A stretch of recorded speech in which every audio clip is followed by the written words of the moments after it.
Mana sizlarga Steam'dagi top 5 ta tekin o'yinlar. Bu spiskani qilish uchun bir kun vaqtim ketdi. Sizlarga yoqadigan umiddaman. Marhamat 5-o'rin.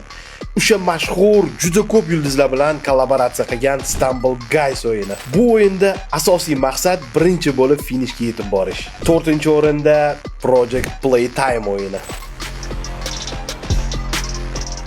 3-o'rinda SCP Secret Laboratory o'yini.